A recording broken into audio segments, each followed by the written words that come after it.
seller, a house flipper, a businesswoman, a go-getter, a big investor, a gold builder that could teach you to get richer like millions, baby. You really about to fill your savings. You about to have multiple streams to pass your children, baby. Let me teach you to get your credit on track in the long run. You'll make it all back at Catalyst and watch it all psychology black home firm, but we ain't all black folks. What's up, everybody? It's your girl, Constance Carter, and this is the Grow Your Money podcast, where we talk about how to grow your money and not blow your money, because if you blow your money, what happens? It ain't a damn thing funny. Welcome. It is Money Mondays. This Mondays is where I like to talk about money. So get in, go tell your friends that Constance Carter is live, and we're going to talk about money, and we're going to talk about things that affect you. So before we get started, I just want to shout out my folks. All the people who be on here rocking with me every single day. Thank you for coming on here. I see you, lovely JR. I see you, Mr. Booker. I see you, Sophia from Stockton, California. And so as you guys come in, and if this is your first time watching, put in the chat that this is my first time watching. And we just want to welcome you here with us today, because this is where me and my family and my friends get together and we discuss topics that I think are important to you, which is really around building your wealth, specifically Black wealth. That's my goal, is to help educate Black folks on Black wealth and all things Black positively, Black influence, Black excellence, Black affluence. That is my goal. So tell your friends, come on in. And we're going to have a great conversation today. Okay, Gregory, I see you. What's up? He said this is his first time. What's up, Miss Holly? I see you. Where you watching from? The other thing, what's up, Mr. Larry? I appreciate you. Thank you for coming in and watching. The other thing is, I want to know if you know of a Black-owned business, because that's important. We always like to celebrate Black-owned businesses. I don't know if you know that less than 3% of businesses in Black communities are Black owned. So it's really important that we start getting together and not only building our Black businesses, but we support our Black businesses. And that's why I always want to shout them out every time I come live every single day. Or every time I come live, I always want to shout out a Black owned business. So if you are a Black owned business, or you know a Black owned business, make sure you put it in the comments.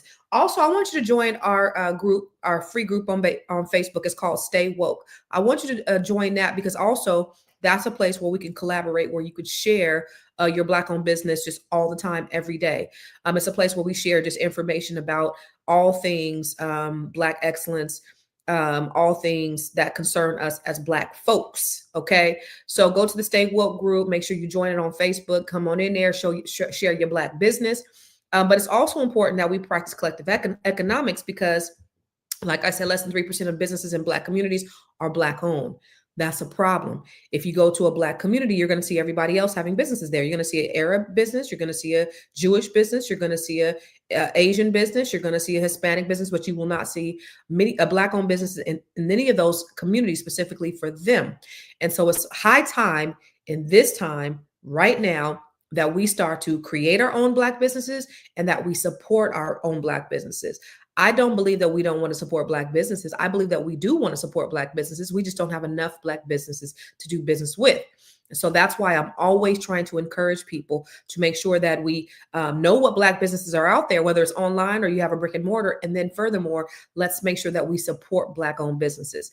So that's my goal, is to bring awareness to Black-owned businesses. I don't know if you know, but there was a study in 2017 that said in the year 2053, with the way things are going, that if things continue the path that it's on, that Black median wealth was going to be a 0 in the year 2053. I don't believe that. And it fucked around and gave us the internet, and it fucked around and gave us AI. I did a TED talk on it. It's called Google that shit. If you haven't seen it, go watch Google. Go watch the TED talk. It's one of the best TEDx's that I've ever seen. And oh, by the way, I curse and I love the Lord. So please, if you can't stand the cursing, like my daddy be like, you was doing good till you started doing all that cussing. Just turn off. And he might be watching that. I'm sorry, Dad, but I be cussing. I don't never cuss in front of my father though, but he likes to listen to me. He was like, you be saying some good stuff. Stop all that cussing. I can't help myself. Anyway, my TEDx is called Google that shit. And I talk about how to close the wealth gap, because I really believe that if we work collectively, if we work together, and if we are aware, education is the key. So when you know better, you got to do better. They used to say, if you want to keep something from Black people, put it in the book. That is no longer the case. I don't believe that anyway. I don't believe those things that they used to say about us that we've adopted, that we say about ourselves. I don't believe it, y'all. I believe that we are intelligent. Black women are the most the most educated demographic. That's graphic out here. That is not saying anything against Black men. And so I don't even like, you know what? And to be honest with you, all of those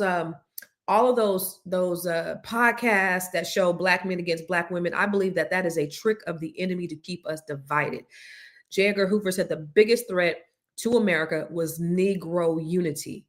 So anything they can do to separate and divide, that's to divide and conquer over all. That's what they'll do. So don't buy into these negative stereotypes and tropes about Black people, because they are not real. What's real is what we know to be true. Okay. We got to stop the mistrust. This is Willie Lynch, that hundreds of years ago, that's still embedded in our culture and our DNA today, a lot of the times, but things are changing. There's a great awakening happening amongst us, and I'm here for it. I hope you're here for it. With everything that's happening in the administration, with everything that's happened with this presidency, there's clear and blatant racism that always have been there, but it's just been underneath the surface, y'all. Y'all know that. Now we're starting to see it with our own two eyes. And Trump is good about saying, do you believe me or what your lying eyes is telling you?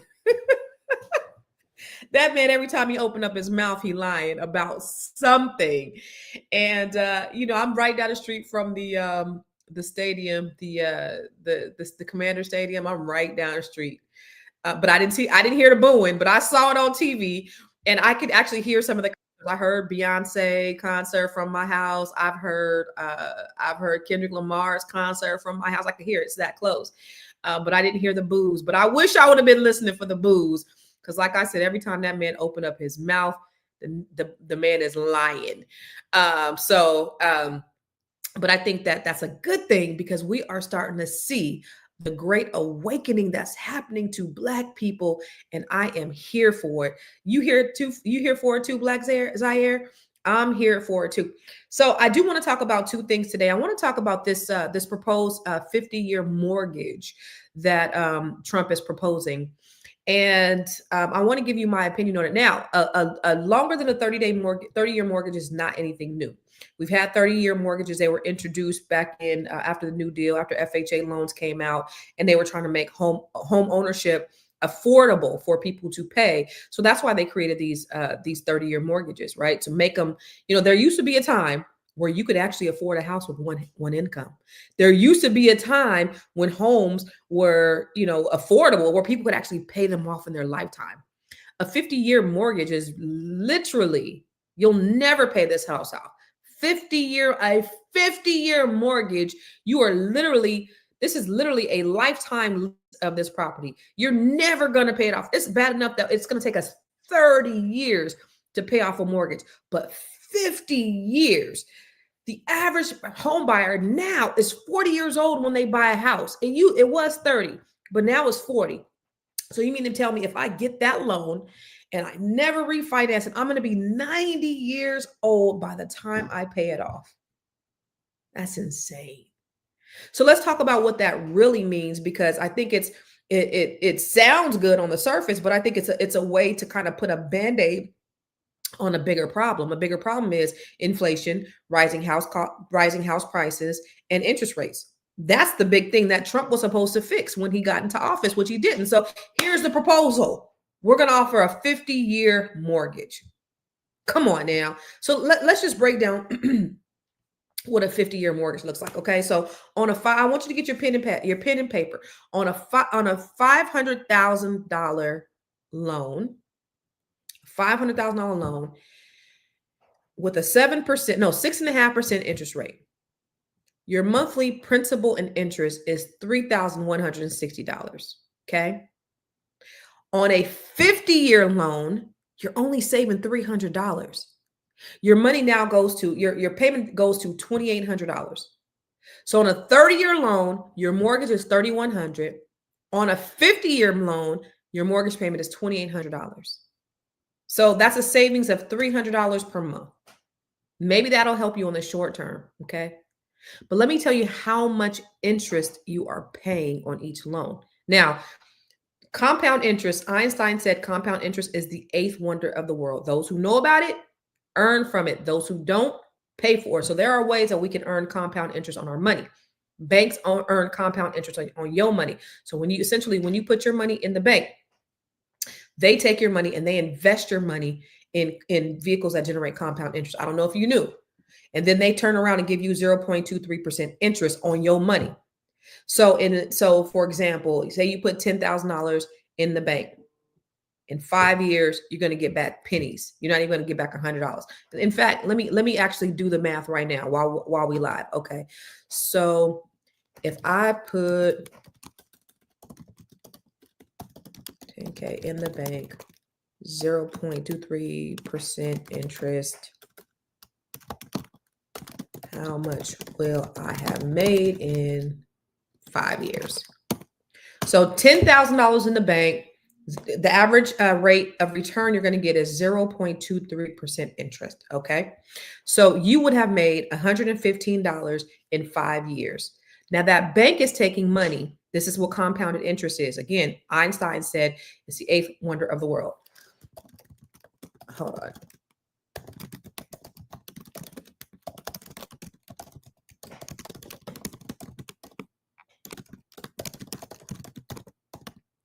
All right. So on the same token, if you were to put it in a vehicle that generated compound interest, you would make back an interest of $4,693. So essentially, that $10,000 that you put in the bank that you're letting sit there, you made $115.20 on that. The bank is going to pay you $115 on your $10,000.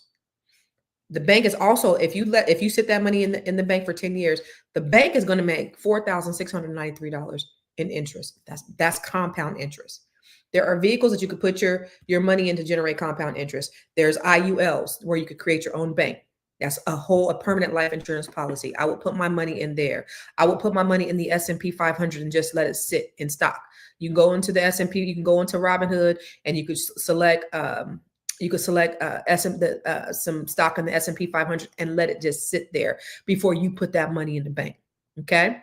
So compound interest works the same way when you're paying your mortgage. So now your mortgage payment that you just saved $300 per month on, you've just also paid, where'd it go? You've also paid, oh, wrong screen. $1.1, almost $1.2 million in interest. So the way compound interest is generated on the third, you're going to pay interest first. So the first 20 years of your mortgage payment, you're only paying interest. So that's higher. That's more interest that you're going to pay to these banks to borrow money for your home. So the $500,000, you're going to pay, so $500,000, you're going to pay $600,000 in interest on a 30-year fixed mortgage. But you're going to pay almost $1.2 million in interest on a 50-year mortgage.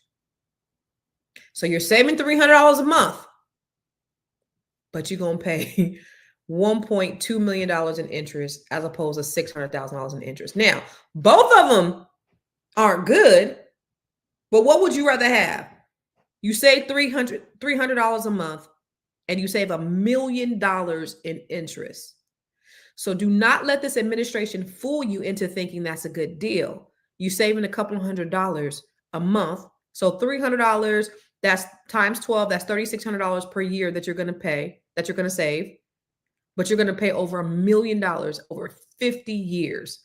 So the lower you can get your term, your time frame, the better off you'll be. I'd rather pay the $300 and pay it off in 30 years and add another 20 years to add to my mortgage payment.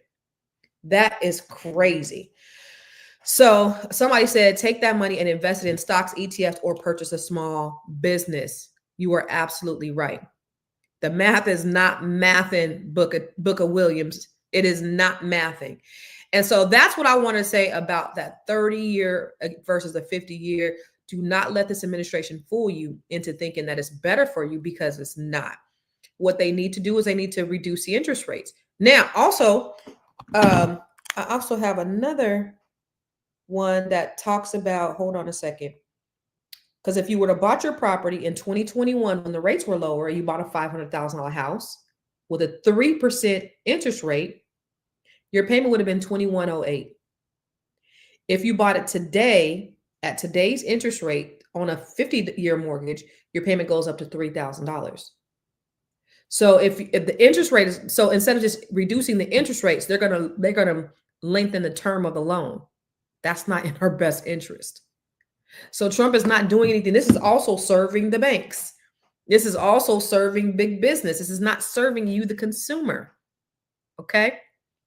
And speaking of you, the consumer, let me just show you a video, which I hadn't really planned on showing it to you today, but since we're talking about you as a consumer, let me just show you what that means for you as a consumer and how the government is just doing more and more to strip your rights and your protections as a consumer with what they're doing with the CFPB. Bear with me one second. All right. For generations, Black people have been hit hardest by predatory lending. From redlining to payday loans to high interest mortgages, the system has always found new ways to trap us in debt. We've been paying more for less simply because of who we are and where we live. That's why the CFPB came into play.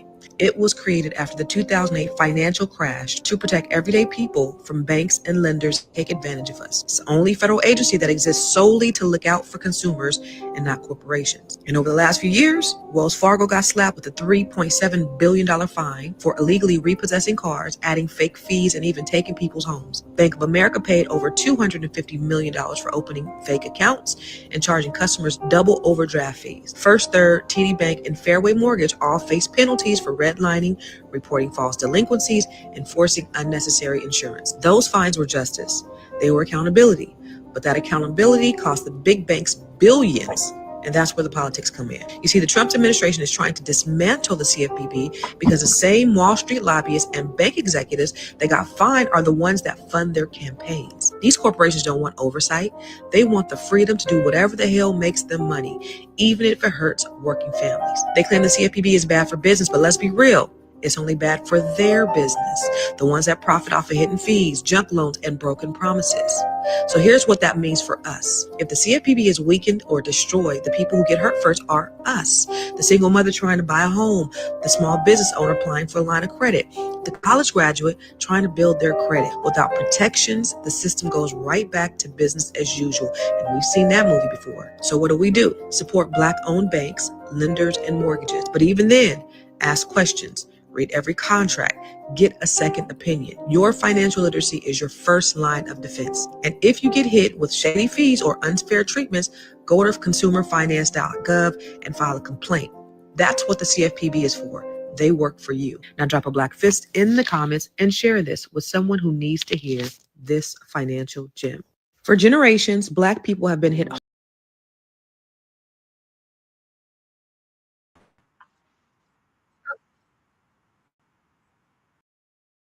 I am.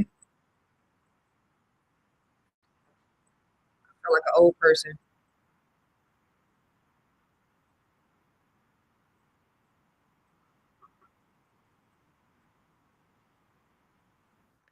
I feel like an old person. Okay, give me a second. All right. So boom. Okay. So that's what the protections are. That's what the CFPB is for. And so when Doge came with their wrecking ball, yeah, the good old billionaires club. When Doge came with their wrecking ball, they tried to remove the CFPB because it was not benefiting their donors.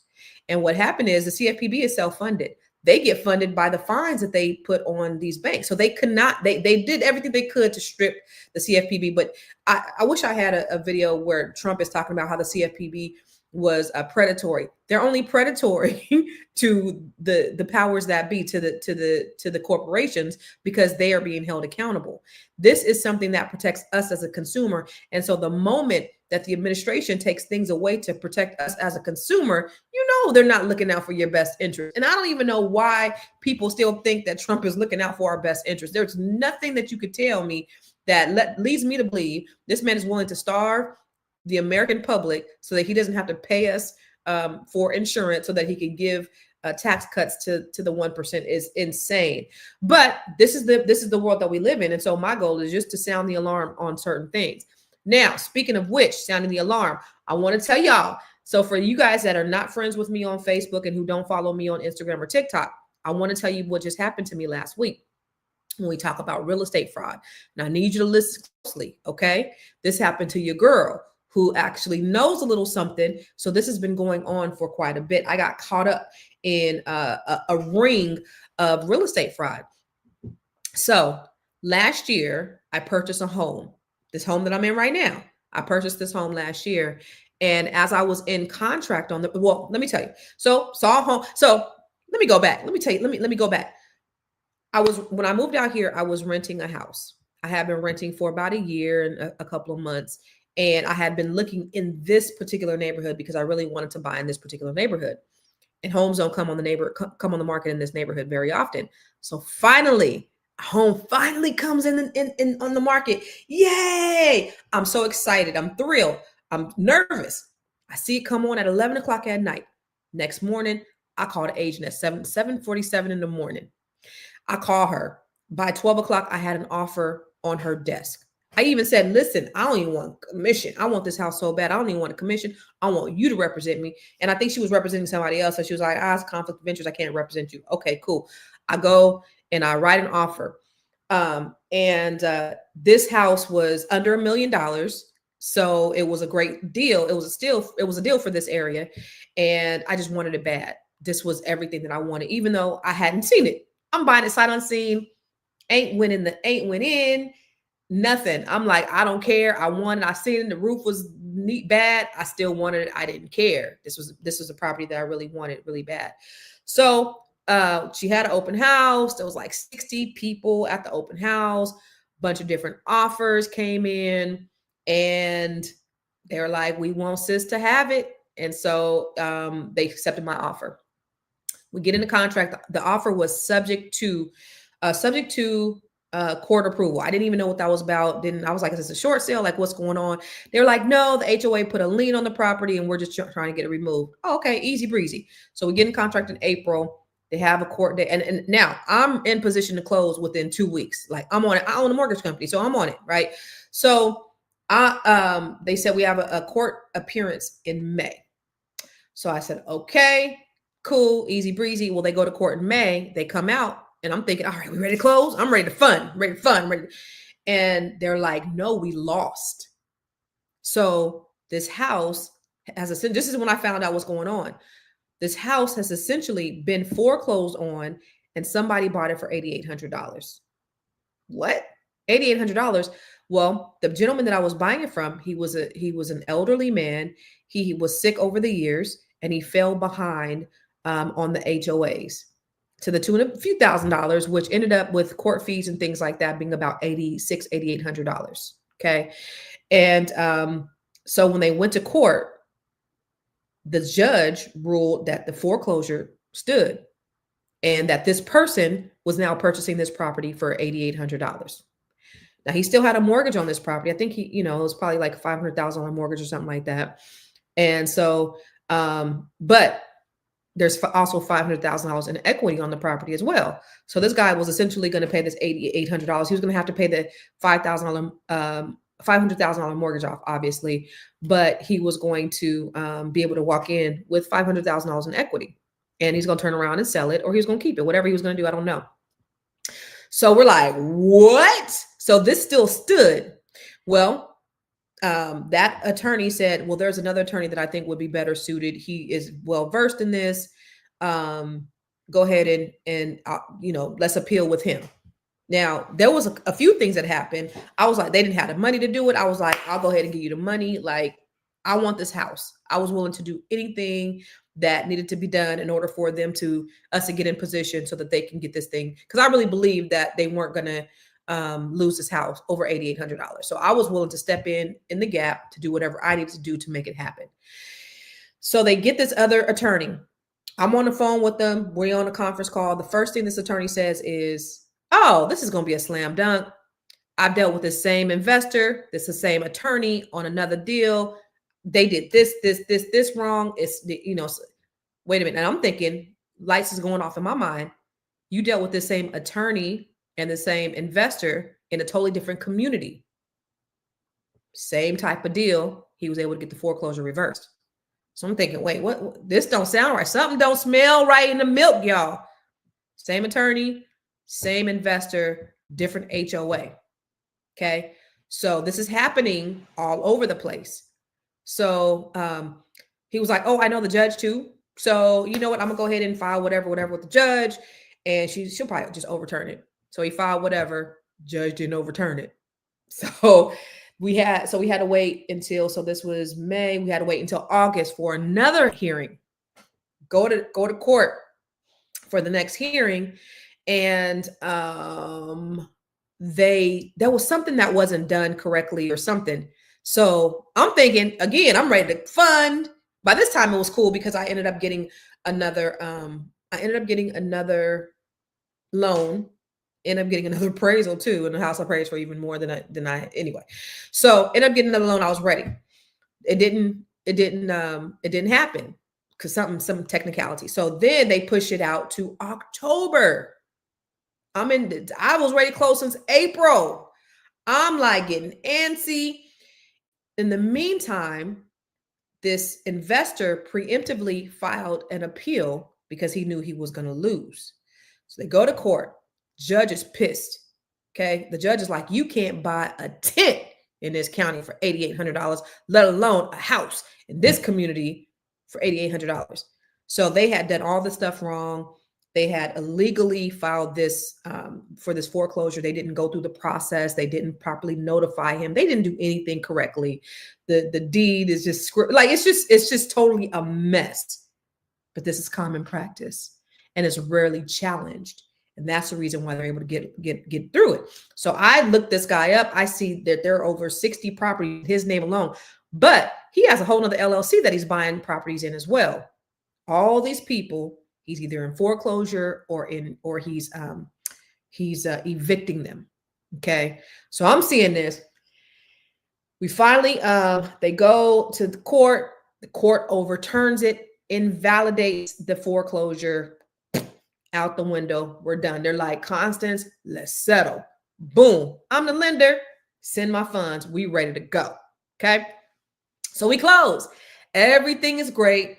Everything is wonderful. I move in the house. In fact, I actually helped them get into their other house because the house that I was renting, I had referred them over to the landlord. And I said, hey, these are some good people. Would you be willing to rent to them? And we actually swapped houses. So we became good friends. I became friends with them. Everything is cool, right? So, my mail gets sent to their house. Sometimes their stuff gets sent to my house. So we real cool. We talk, every now and then. Me and his daughter talk every now and then.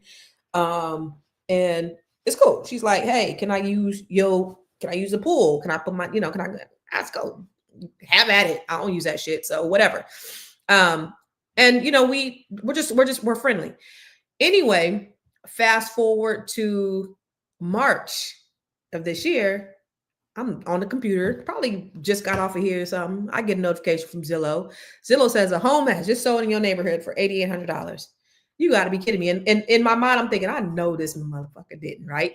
So I go look on Zillow and guess whose home it is? My home. So essentially, this crook took this deed that the sheriff gave them. So when they foreclosed back in April of last year, when they foreclosed, that was overturned because it was done improperly and illegally. The sheriff had given him a deed. Well, he could never, he was never supposed to record it. As they were in litigation, as they were in appeals, they weren't supposed to record it. So what does he do? He goes and files an appeal with the Supreme Court. So that was a preemptive filing that he did right before the judge overturned it. He preemptively filed an appeal because what he was trying to do is he was trying to tie up the property because what he said was, you might as well, they said he was, I wasn't there, so allegedly, but they said that he was just in there and just wilding in court, just talking crazy to everybody. He was threatening, allegedly, let me say allegedly, This is what I heard from the other agent, and I heard this from another agent that I spoke with. He's threatening the agents. He was threatening the agents. He was threatening threatening their license, to go to the commissioner to get their license taken. He did that to the agent on this house, and he did it to the agent on another property that I spoke with over the weekend. That's what he does. It's a tactic. He threatens the people there, just like he did Kevin Spacey. Kevin Spacey, he had a thing with Kevin Spacey. He had this big battle with Kevin Spacey last year, 2024. Kevin Spacey said he was a bully. That's exactly who he was to these people. Allegedly, he was threatening them, trying to put them out the property. He did that to the other people too. This is how he operates. Okay. So he goes to Supreme Court. Supreme Court denies it. And then in March, he goes and files that deed that was invalidated with the courts. The deed the judge invalidated the deed, but he went and recorded it on my house anyway. So now what happens? I get notified. Of course, the first thing I do is I contact the attorney that was working on it. And then I have what's called title insurance, which everybody should have when they're buying a house. Your lender automatically puts title insurance on your property. So I call the title insurance company. They hired the attorney, and the attorney, filed a claim against them. Now, here's what happened. So the first attorney reached out to his attorney, said, "Hey, I don't know what the hell's going on, but you filed an invalid deed on my client, blah, blah, blah." This motherfucker said, "You guys are violating my civil rights. This is my house, and I am entitled to it. I'm going to sue you, but I'll take a payout." So the lawyer was like, "This dude crazy for real, Constance. You better be careful, because he sounds like he's nuts. He really thinks this is his house." I said, "Well, if he come over here, he going to come walking, but he going to leave in a body bag, or he going to leave limping. Don't get it twisted. I'm not the one. So if you want to come over here and act a fool, I'm ready. I don't play them games." So that was his stance. So my attorneys, they filed a order for them to remove his name off my property. He never responded. So last Friday, I had a court hearing, and for them, just the formalities. My attorney said, "You don't even have to show up." I'm showing up anyway. I want to know what's going on firsthand. I want to see. So it's a Zoom call. I wish I had it. It's a Zoom call, and it's basically saying that his deed was invalid and I'm the rightful owner, and they have to reverse the property back to me. So since then, I've been getting a ton of DMs from a lot of victims that this has happened to, all over the place, all over Maryland. Same tactics. This man is coming in. He's buying these liens, these HOA liens. Same attorney, same investor, and somehow, this is what the agent told me yesterday when I spoke with her. She said that this HOA was in one community, the community that she was in, I guess, and they were transitioning that HOA company out. So they were getting a new company. I don't know if they were functioning, if they were doing something. I don't know what happened, but they were transitioning them out. And what this HOA company did is everybody who was behind on their HOAs, they foreclosed on all of them on the way out. And so this couple that she worked with was one of the people that they did that to. Only thing is, their HOAs was paid up. They had gotten behind, but their HOAs were already paid up. They were trying to sell their home and they were elderly, so that they can go into a senior community. That's what they were trying to do. Their son was helping them. She said it was so stressful. It took them a year to get through all of this, all the threats, all the lies. He just kept hitting them with more paperwork, and more paperwork. And after about a year after they got through it, everybody died.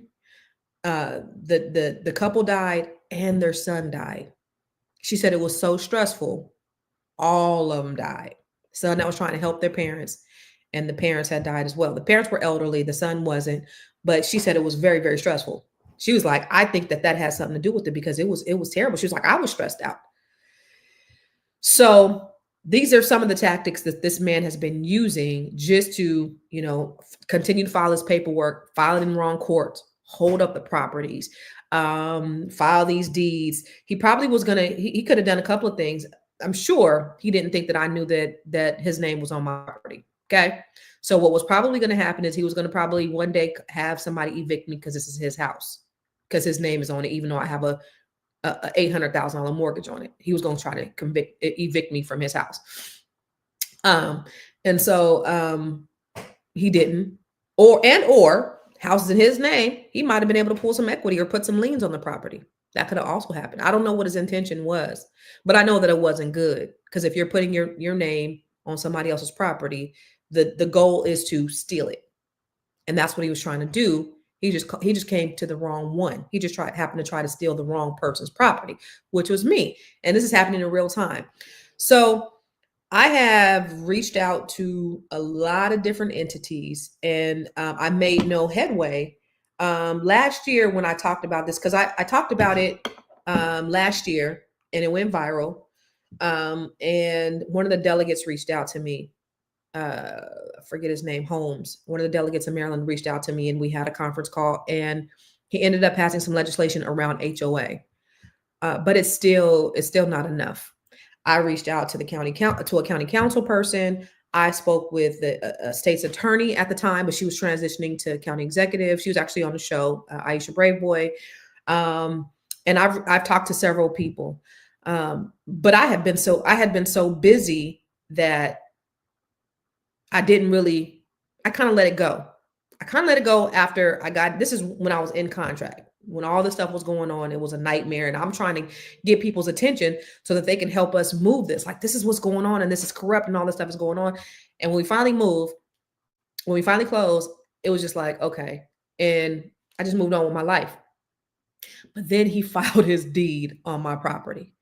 So in my mind, this is God's way of telling me that I need you to help shine light on this. This is what you are supposed to be doing, Constance Carter. You are supposed to be shining light and educating people. You are already a wealth activist. Your goal and your mission and your life is really about helping people to preserve their wealth. And wealth, especially Black wealth in this county, one of the wealthiest counties in the world, in the country.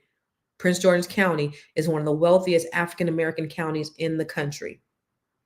Just a few months ago, over 300,000 Black women, a good portion of them lived in this county because they were working for the federal government, making good six-figure incomes. A lot of them had government contracts, lost their jobs. They're doing everything they can on the federal level in this administration to destroy Black wealth. And then you have other entities working overtime to defraud people from the number one wealth builder in this country, and did it to me personally here in real time.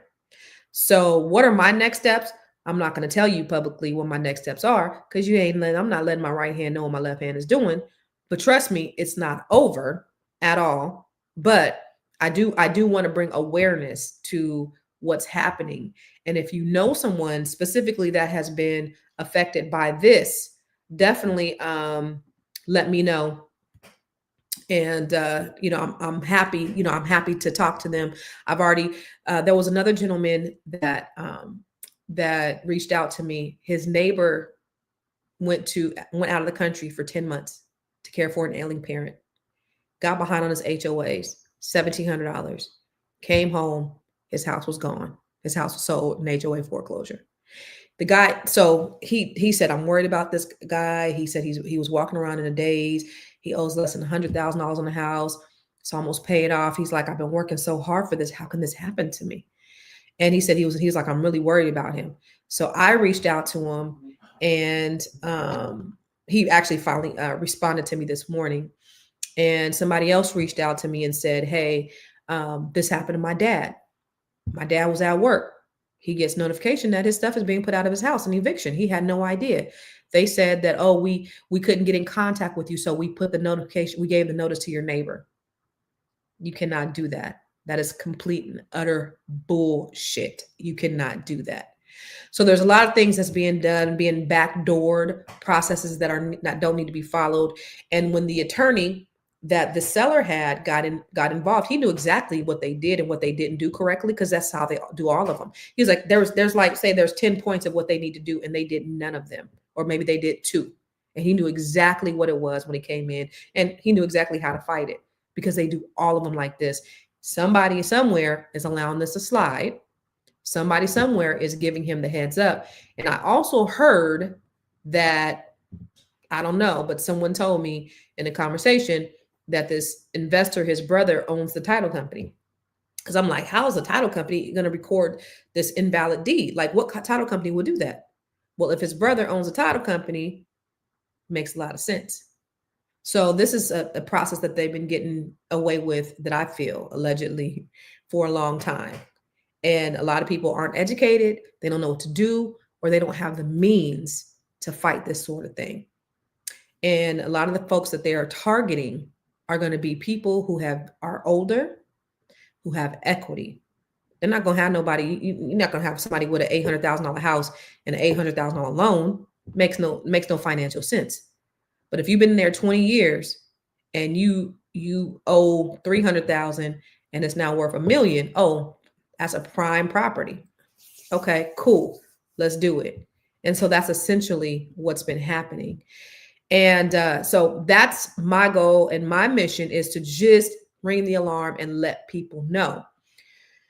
So let me, before I get to, if you guys have any questions, I do want to address your questions, but I do want to tell you, why I'm here. This is the Grow Your Money podcast. And the reason why I come here live every single day is just to educate you on ways that you could grow your money.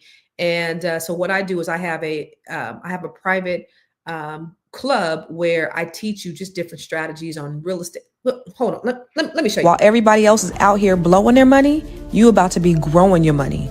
How? Inside the Grow Your Money Club, this is your one-stop wealth building training hub designed to help you build, grow, invest, and diversify your income. You have the credit bundle, which is going to help you to increase your credit IQ with business credit, personal credit, with the credit repair masterclass. And then you have the real estate bundle. This is where we're going to show you how to invest in tax deeds, land banks, how to buy a house separately from your spouse, the Living Trust ebook, and from Campus Cash Flows, showing your children how to become real estate investors. In the investor bundle, you're going to learn how to invest using Robinhood, the investor success formula, and the wealth map 6-phase blueprint that shows you how to build, grow, and invest your money. And finally, the business builder bundle. This is where we show you how to establish your entity and build business credit, how to obtain government contracts, how to create jaw-dropping video content, how to write and publish your best-selling book, and even how to bring your idea to life. You can purchase each training a la carte, get the bundle that fits your goals, or unlock the 12-month roadmap, which is your full access pass to every single training inside the Grow Your Money Club. While they're spending, you stacking. While they're watching, you winning. Join the Grow Your Money Club today. So, for those of you who want to build, grow, and sustain your wealth, I do what's called the Grow Your Money Club. Inside there, I have tons of training that will help you to increase your net worth in one way or the other. The other thing is, tomorrow I'm doing a free training. I normally don't come on Tuesdays, but every Tuesdays now, I'll be doing a free training, a gym masterclass. It is going to show you how to get your financially IQ lit. I'm going to be showing you tomorrow how to raise your credit score 60 points in 60 days. So this is your masterclass. So I won't be live to the public. This is only for people who register. You got to go to gymmasterclass.com. This is 1 hour only. It'll really be just around 30 minutes. Then I'll have time for Q&A. But this is where we are I'm going to show you how to increase your credit score 60 points in 60 days. But I'm going to every Tuesday. So from now on, I won't be on here, but every Tuesday I will be doing a free training for you. Why? Because I want to give you everything you need, the tools that you need in order for you to stack your money, to grow your money, to build your wealth, to create your legacy, to pass it to your children, your children's children. So if you go to gymmasterclass.com, register with me, and we'll do this tomorrow at same time. 8 o'clock Pacific, 11 a.m. Eastern. So we'll be doing the gym masterclass. Tomorrow is going to be credit. Next week is going to be something else. So forever on Tuesdays, it'll be the gym masterclass where I'll be showing you different ways, different strategies on how to just build your business, build your net worth, increase your financial IQ and your credit IQ. That's what this is. This is my give back to you. All right. And then finally, if you're a Black woman or you know a Black woman, yay, Christina, I can't wait to see you tomorrow. Yeah, join. Come on in, Cut and Dro. Come on in. It's free. It's absolutely free. If you're a Black woman or you know a Black woman, one of the things that I do for Black women is Net 7 Collective. So what Net 7 Collective is it is a group of women that I personally coach from all over the country. And what we do is I teach them different strategies. Like last week, I just taught them how to create their own merchandise, to create another revenue stream through their merchandise. I show them how to do a podcast. I show them how to invest in real estate. This is live trainings directly with me. I show them how to create their own communities. As a result of that, they have increased their money significantly. They have become authors. They wrote books. Like now they're most of them are authors. They have children's book. We're writing a children's book right now. We have a book called Unbreakable. Bam, which is a book. 17 of them are authors. So if you're a Black woman or you know a Black woman and you just need a tribe of women that are going to help support you, help grow you, help build you, and it's more about them than me. The secret sauce of the Net 7 Collective is that the community and the caliber of Black women. I make sure that it's a sacred and safe space for you to come and not only lay your burdens down and get filled up, but learn and get actual tools to increase your net worth. So if you're interested, go to my website, constancecarter.com, or you can go to net7bbs.com. And I'm happy to talk to you about that. Go to not book with Constance, constancecarter.com. Book with Constance don't work no more. Go to constancecarter.com. Also, constancecarter.com. Also, Net 7 Nation are our local chapters for Net 7 Collective, and that's those are local chapters throughout the country that we have, and internationally. So we have from all over the country, in Europe, in Africa as well, and the islands. So if you are a Black woman in any of these places, we have local chapters that are designated for you to help you, again, on the same level, but locally. All right. And y'all, listen, I just finished my Ramp book. I just finished a new book. I just wrote a new book. It's called The Ramp Journal. Do I have one on here? Oh, yep, I do. It's coming soon, but it's here, but it's ready, but I haven't introduced it to the public yet. So y'all are the first people that I'm introducing it to. I'm actually doing this 21-day challenge right now, and it is amazing. It has done so much for me. So basically what I've done is I've taken a strategy that I use in order to get me, to restart me, to reset me, to get me unstuck, to get me out of where I was at before. You know, I went through a divorce. I moved across the nation. I had to just kind of refine myself and reset. And this strategy that I also teach to the women inside Net 7 Collective is what I use. So I created a journal for it. I created a Ramp journal. And so it's not really available. I haven't pushed it out yet, but it is available on Amazon if you want it. And right now I have some of the ladies there are 21 ladies that are doing a 21-day challenge right now. So if you want to join us, go to Amazon and get the Ramp journal, the 21-day reset, and you could join us and let me know. And you know what? I'll just do a Facebook group. But you could join us in the challenge, but this is going to help you get reset. It's going to in 21 days, but I give you prompts. I give you affirmations. I give you things that you need to do. I utilize Tesla's 369 method in order to create this energy and this habit to get you to where you need to go. So if you're interested, go to that as well. But that's all I have today. So tomorrow, do not forget, sign up, go to gymmasterclass.com. Tomorrow I'll be talking to you about your credit. Your credit is the foundation. In order to build your credit, build your wealth, you've got to have good credit, because wealthy people do not use their own money. They use OPM, which is other people's money. Okay. So if you want to increase your credit score by at least 60 points in 60 days, go to gymmasterclass.com. And for those of you who are going to be there, I'll see you tomorrow. For those of you who you aren't, I'll see you on Wednesday and then on Thursday. And that's it. All right. I'll see you. Peace.